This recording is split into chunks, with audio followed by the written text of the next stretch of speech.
Hornby has just released its Liverpool and Manchester Railway Lion Centenary Celebration Pack. What do I think of this model? Well, stick around and you'll find out.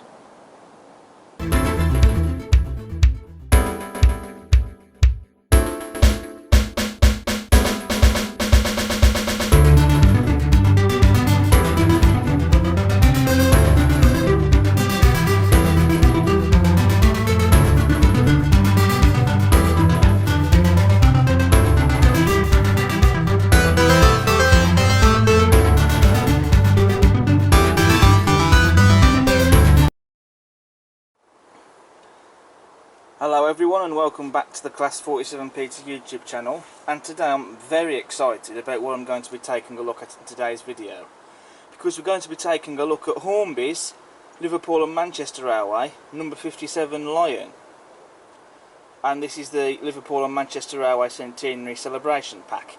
Now I wasn't actually expecting this model to have been released anytime soon, because Hornby didn't put out any updates on the model as such prior to its release. They didn't show any samples of the model or anything, and so when it was announced that this had been released, it took me by complete surprise. And when it was released, I just had to buy one. I already have a Rapido Trains Tip-Thought Thunderbolt train pack on pre-order, which I'm very much looking forward to that, but I thought, being still got a Thunderbolt on pre-order, why not get a Lion as well? And so I went and snapped one of these packs up, and it has just arrived. I have had to, for this occasion, had to get the camera mounted higher on the tripod to get this box line flat on, because the box just doesn't want to stand up on its own. And straight away I am loving the packaging on this model and the design of the box, very similar to the packaging and the box design that they used on the Stephenson's rocket. So I am really excited about this.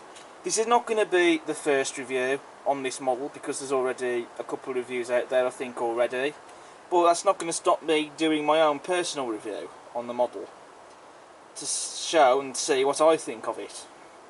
So that's what we're going to do. We're going to get this out open, we're going to get it down on the light, and we're going to have a look at it.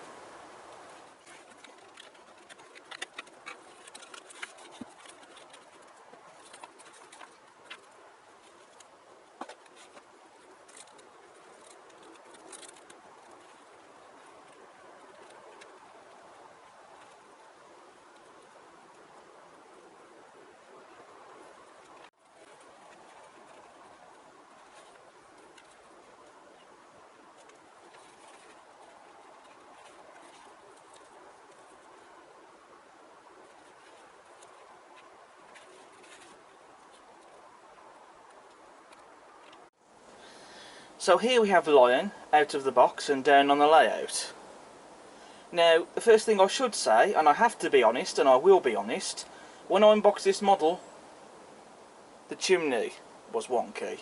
I'm not the first person to have had this problem. I saw someone else on Facebook had that problem, and it's a very simple thing to fix really. The chimney just pulls out of the slot, and I had to just simply put a very small amount of glue in place to refit it. Not something we should have to do by all means, but you know, at the end of the day it's also a simple thing to fix as well. And I certainly don't think it takes away from the quality or the level of detail that's gone into this model, because there weren't any other quality control issues on this model. I have overlooked it.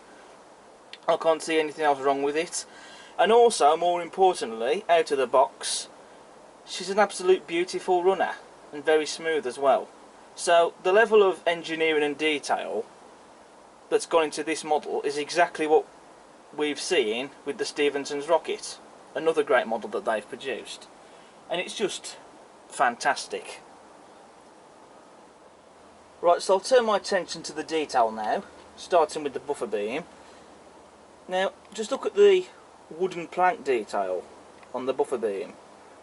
I mean, that detail is stunning. You've also got the buffers as well, made of plastic and unsprung, but I don't really care about that, to be honest. As nice as it would be to see metal buffers, I don't think there's a lot that could have been done about that. But you know, even if they are made of plastic, they don't really take away from the detail on the model. Now, we do have a chain link coupling. This was the earlier style coupling. That is made of metal, and as you can clearly see, separately fitted. And I think that looks fantastic. Underneath the buffer beam, under the running plate there, we have the cylinders. And just look at the detail that's gone into those. You've also got these painted bits of detail here, and those are separately fitted. You can see on the smoke box we have some lovely rivet detail, and also just look at the detail that's gone into the smoke box door. You have a separately fitted handrail and lamp bracket, or lamp iron, however you choose to call it. Those parts are not moulded, they're separately fitted. You do have these hinges as well, as you can see, and just the way that they've captured the look of those just looks fantastic. You also have the chimney, which has been very well modelled. Again, you know, aside from the issue of it not being fitted correctly, it's a simple thing to fix. It's now been sorted, and you know, regardless, it still looks fantastic. And they've also got the chimney cap as well, which it isn't a separately fitted turn brass fitting, but you know, it has been painted, and it has been painted so that it does look like it could be made out of turn brass. So I still think it looks fantastic. On the running plate you have some very nice rivet detail, as you can see. You also have the brake rigging as well, separately fitted on the model, and pre-fitted as well, so you don't have to fit it. The side rods as well look fantastic, and the quality of those looks stunning. And also we have the springs as well, just in front of the wheel arches or splashers, however you choose to call them. And again, they're separately fitted as well. And just look at the detail on the wheel splashes as well.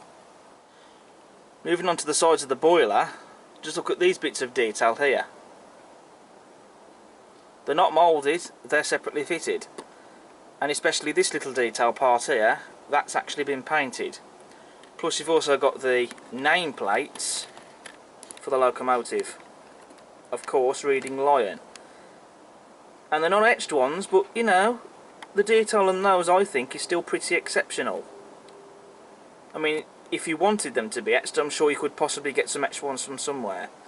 But I don't mind them being plastic, to be honest, because the detail on those I think still looks pretty good. Also, can we just get a moment to appreciate the wood effect on this model? I mean, okay, perhaps you could argue that it could possibly do with some weathering or something, but I like it as it is, and I still think it looks great the way it's been done. And I think the way it has been done does look very realistic. So I take my hat off to Hornby for that. Moving to the cab, as you can see we've got the footsteps here, separately fitted. Then you've also got these, which these are the cab sides themselves. And as you can see you've got these metal parts on them that make it almost look like a gate or a fence of some sort.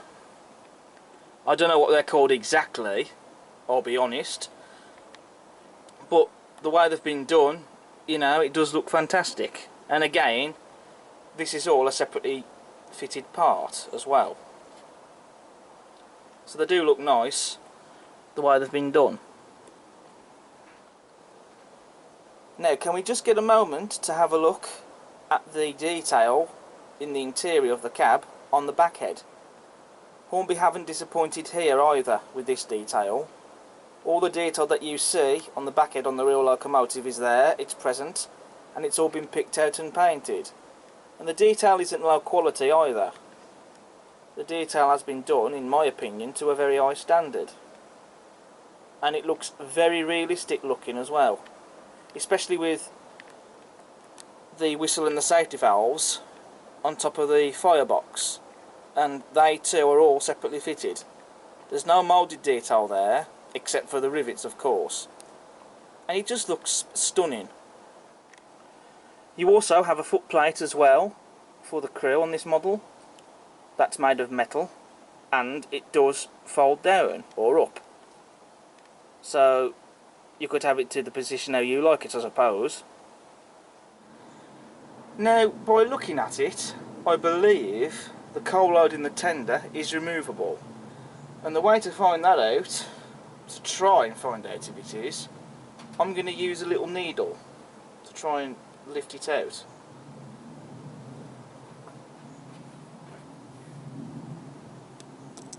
I would think it's removable because it does look like it is. Yep, there we go. The coal load is indeed removable when it decides that it wants to come out by lifting it out with my finger. There we go.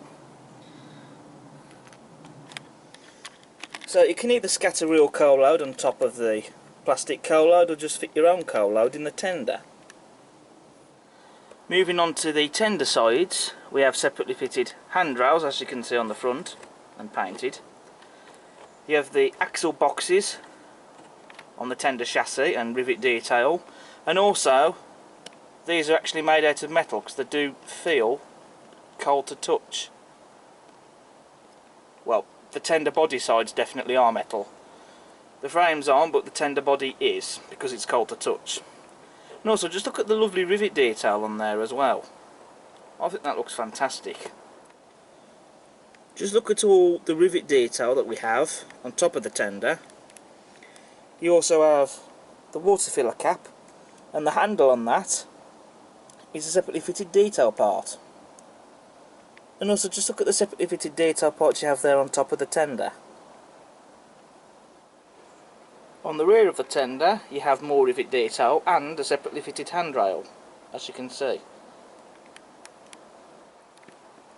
And also on the buffer beam you have these separately fitted bits of detail, which look like hooks of some description. They're there as per the prototype and they're separately fitted. Now this model does come with the plug socket arrangement that you see on pretty much all other Hornby locos, bar the Stephenson's rocket. Now I do think the way Hornby have done this on Lion is much better than that on Stephenson's rocket. While that model is a great model, the fact that the wires are loose on the loco, which run from the loco to the tender, they don't have the plug socket, as you can see on this model. And also, as you can see with the wires, when they go through the tender, they actually run through the front buffer beam, as you can see. So the way that's done, the wires aren't so loose, so that prevents them from breaking so easily. It wasn't like that on the Stephenson's rocket. On the Stephenson's rocket the wires can break more easily. So that's definitely something that is better that they've done on the Lion compared to rocket. And also, whilst I'm at it, just look at all the detail you got underneath the loco there. I mean, that detail doesn't need to be there because you're never going to see it, but it's there. And it's all painted and it just looks absolutely amazing. So now we're going to come on to the livery application of the model. And I have to say straight away, I think this is a gorgeous livery application. There isn't any blemishes or marks or imperfections anywhere at all in the paintwork. It's all been done superbly and as we expect it to be, especially when we pay 215 quid for a loco and 3 coaches.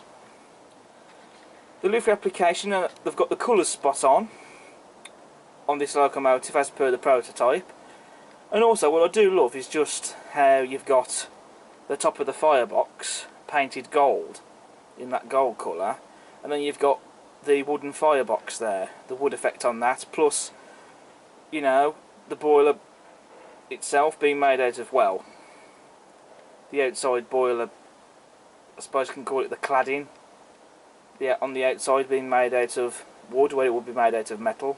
Wood on this locomotive and the wood effect on that. Again, as I've already said, looks stunning, but then you've got the boiler bands being painted in that gold colour. That looks stunning. You know, the whole livery, I just think it looks really stunning on both the model and the real locomotive, and it just looks gorgeous. With this loco, there isn't really much point showing you the other side, because there isn't really any difference in detail, or any different parts of detail. Although on this side you can actually see the handbrake in the side of the cab, but the detail is pretty much the same. But again, still stunning.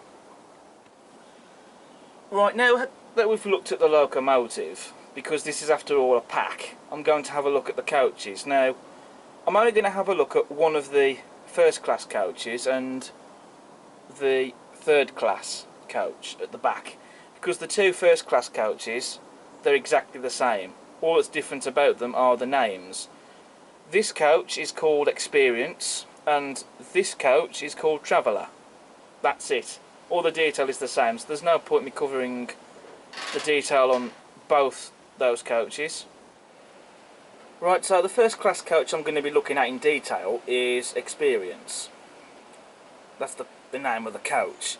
So first of all the coaches are fitted with metal wheels. That's great to see, because they're miles better than the plastic wheels, because I find they just build up a lot more dirt on them more than the metal wheels, and that just gunks them up and stops them running properly and smoothly and locks the wheels up basically.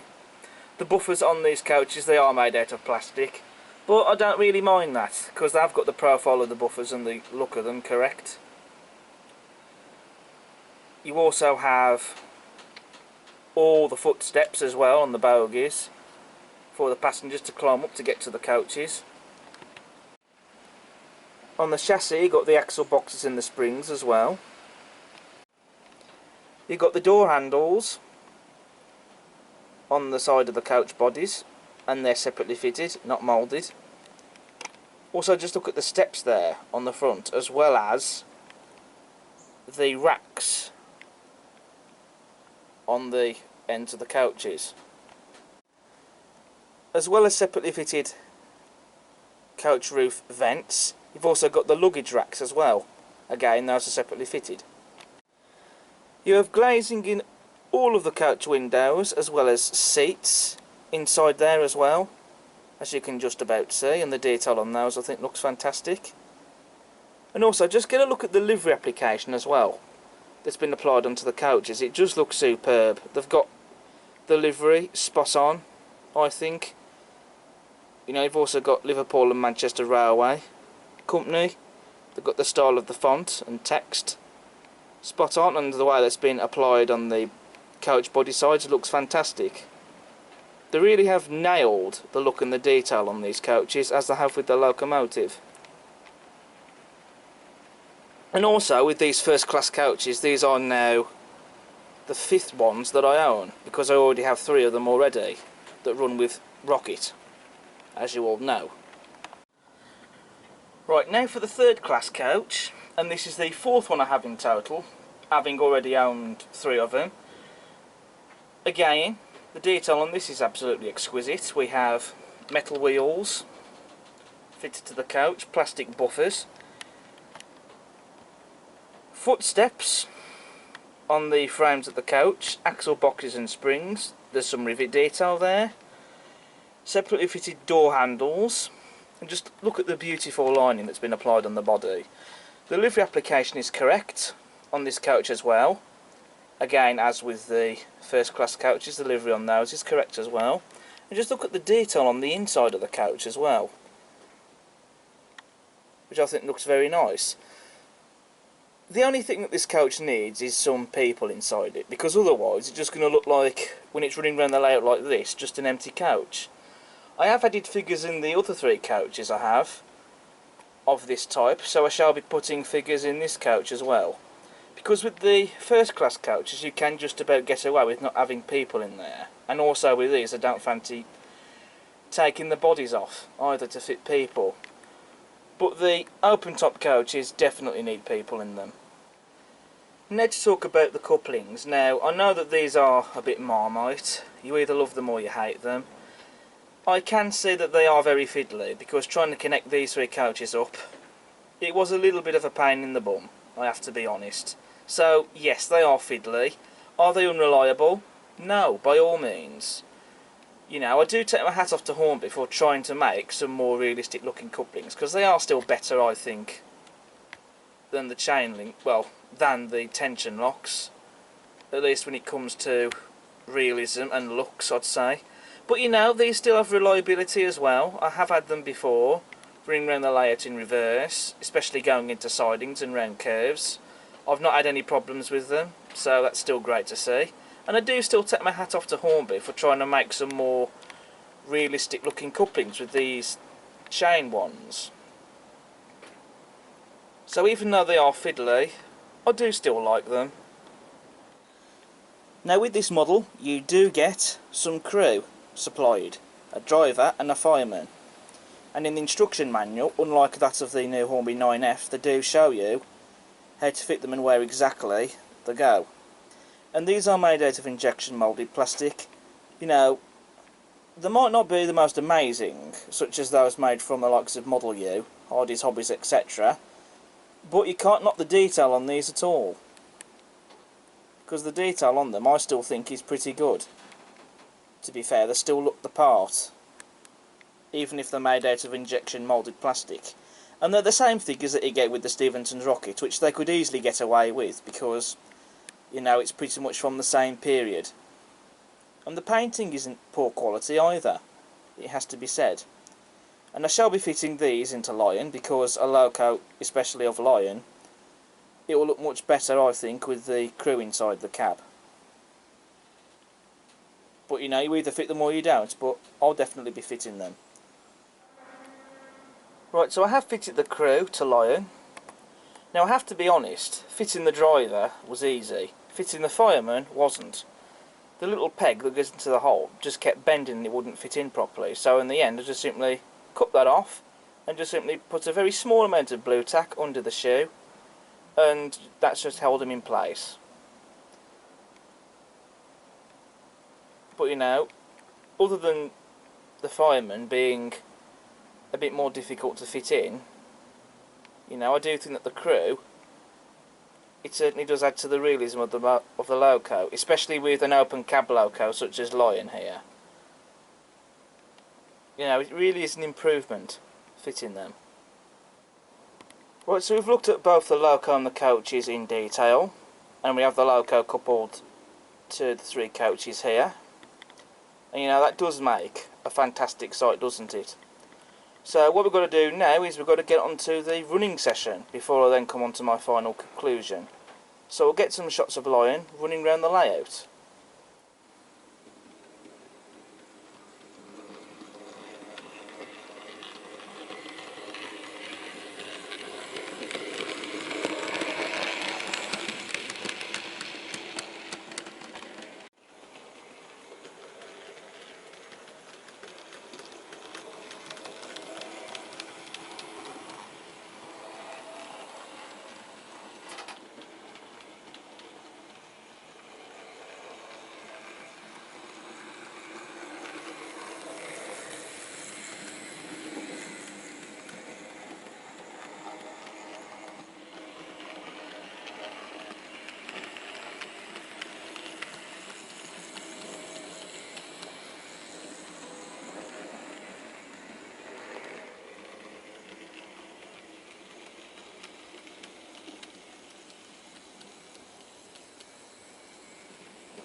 So that's the running session of Lion completed now, and I have loved seeing this loco running on my layout, I really have.